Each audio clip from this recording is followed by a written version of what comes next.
మీ business ను develop చేసుకోవాలి అనుకుంటున్నారా? మీ పరపతిని పెంచుకోవాలి అనుకుంటున్నారా? అయితే ఓకే టీవీ ద్వారా L band, astron band ad, scrolling ad, ad with voice overs, logo bug, video ads ద్వారా మీ యాడ్స్ ను పబ్లిష్ చేసుకోండి. సంప్రదించవలసిన ఫోన్ నెంబర్ 8520917933. దోస్తుకు సర్వీస్ రోడ్ మొత్తం అప్పచెప్పిండ్రట. ఆ దోస్త్ ఎవరికి దోస్తు? ఒక మంత్రి దోస్తుకు ఓఆర్ఆర్ సర్వీస్ రోడ్ మొత్తం కూడా అప్పచెప్పడం జరిగింది. కాంట్రాక్ట్ కావచ్చు, ఇంకా దానికి సంబంధించినటువంటి విషయాలు కావచ్చు. ఒకసారి ప్రధానంగా ఆంధ్రజ్యోతిలో వచ్చినటువంటి వార్త మనం చూద్దాము. ఓఆర్ఆర్ సర్వీస్ రోడ్డుపై మాజీ మంత్రి మిత్రుడు పాగా. రోడ్డుకు సేకరించిన భూమి అన్యాక్రాంతం. 150 కోట్ల విలువ చేసే భూమిలో తిష్ట. బీఆర్ఎస్ మాజీ మంత్రి అండతో అక్రమాలు. 2018 నుంచి యథేచ్ఛగా క్రయ విక్రయాలు. సర్వీస్ రోడ్డు లేక ప్రజలకు తీవ్ర ఇక్కట్లు.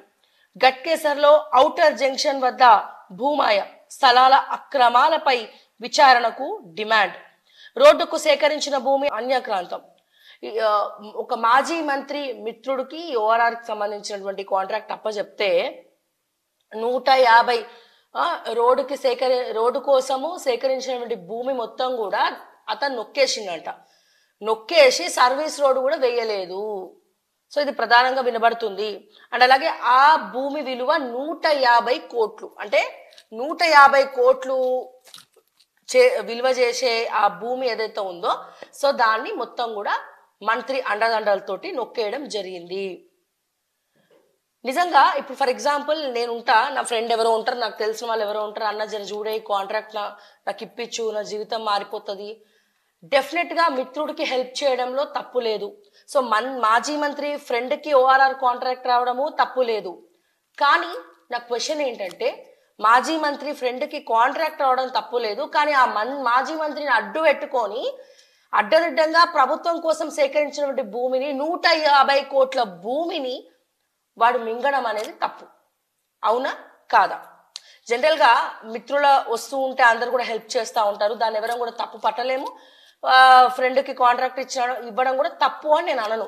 కానీ అది ఇచ్చిన తర్వాత మరి అతను మొత్తం కూడా ఏదైతే రోడ్ కాంట్రాక్ట్, ఏదైతే ఓఆర్ఆర్ కి సంబంధించినటువంటి సర్వీస్ రోడ్ల కోసం కాంట్రాక్ట్ తీసుకున్నాడో, ప్రభుత్వం ఇచ్చినటువంటి ప్రభుత్వ సేకరణ కోసం, భూముల సేకరణ కోసం తీసుకొని దాంట్లో దాదాపు 150 కోట్ల విలువ గల స్థలం మొత్తం కూడా అతను తీసేసుకున్నాడు అని చెప్పి ప్రధానంగా వార్త వినబడుతుంది. మరి ఎవరు ఆ మాజీ మంత్రి అయి ఉండొచ్చు? మీరు ఎవరు అనుకుంటున్నారు?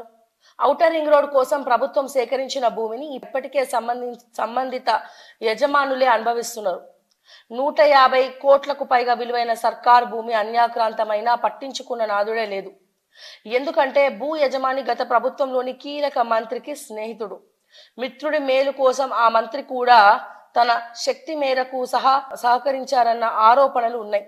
సాక్షాత్తు మంత్రి గారి అండగా నిలవడంతో ఆ వ్యక్తి అతని కనుసన్నల్లోనే నడిచే మిగిలిన వారి చట్టాలను కూడా తమకు అనుకూలంగా మార్చుకున్నారు. హెచ్ఎండిఏ మాస్టర్ ప్లాన్ కే తూట్లు పొడిచారు. సర్వీస్ రోడ్డు నిర్మించాల్సిన 14,036 చదరపు గజాల భూమిలో షాపింగ్ కాంప్లెక్స్లు, పరిశ్రమలు వెలిశాయి. ఈ భూమిని ప్రైవేట్ వ్యక్తులు దర్జాగా అనుభవిస్తుండగా రోడ్డు లేక ప్రజలు ఇబ్బందులు పడుతున్నారు. ఈ భూభాగోతం మేడ్చల్ జిల్లా గట్కేసర్లో ఆలస్యంగా వెలుగు చూసింది. ఔటర్ రింగ్ రోడ్ నిర్మాణం కోసం గట్కేసర్ రెవెన్యూ పరిధిలోని ఇవన్నీ కూడా సర్వీస్ రోడ్ కోసం కేటాయించిన భూమిని సర్వీస్ రోడ్ కోసం కేటాయించకుండా ఆ స్థలంలో వాడు తెలివిగా ఏం చేసిండు? షాపింగ్ కాంప్లెక్స్ లేపాడు. అది మ్యాటర్. సో అంటే ఇవన్నీ చూస్తుంటే ఒక ఏమేమి చేయకూడదో అవన్నీ కూడా చేసి పడేసారండి. ఇంకా చేయడానికి కూడా ఏం లేవు. అంటే ఎవరికన్నా తెలియదు అనుకోండి, ఎట్లా నొక్కొచ్చు దీన్ని తెలివిగా, ఏ రకంగా ఇది మనం చేజిక్కించుకోవాలి అని తెలుసుకోవడంలో వీళ్ళని మించిన వాళ్ళు ఎవరు లేరు. ఏమేమి వాడాలో, ఏమేమి ట్రిక్స్ ప్లే చేయాలో అన్ని ట్రిక్స్ ప్లే చేసి తెలివిగా నొక్కేసే ప్రయత్నం చేసిరు. క్లియర్గా తెలుస్తుంది. అంటే తెలియని వాళ్ళకు కూడా ఓహో ఇట్లా చేస్తే భూమి మన సొంతం అవుతుంది అనమాట అని కొత్త కొత్త ఐడియాలు కూడా వచ్చేటట్టు ఉన్నాయి. వీళ్ళని చూసి ఇంకొంతమంది నేర్చుకుంటారు. అచ్చా ఇట్లా కూడా చేయొచ్చా, ఇది కూడా మా చేజిక్కించుకోవచ్చా? సో చేజిక్కించుకున్నాక లీగల్గా ఎట్లా ప్రొసీడ్ అవ్వాలి? ఇక్కడ కాంప్లెక్స్ కానీ బిల్డింగ్ కానీ కట్టి పడేసేయాలి, పొజిషన్లో ఉండాలి. సో ఇట్లాంటివన్నీ కూడా జిమ్మిక్కులు, తెలివితేటలు విపరీతంగా ఉపయోగించి సో ఇట్లా చేస్తున్నారు అన్నట్టు. ఏం చేయాలి మరి ఇట్లా అంటారని? ఆ మంత్రి ఎవరై ఉంటాడు చెప్పండి, ఆ మాజీ మంత్రి.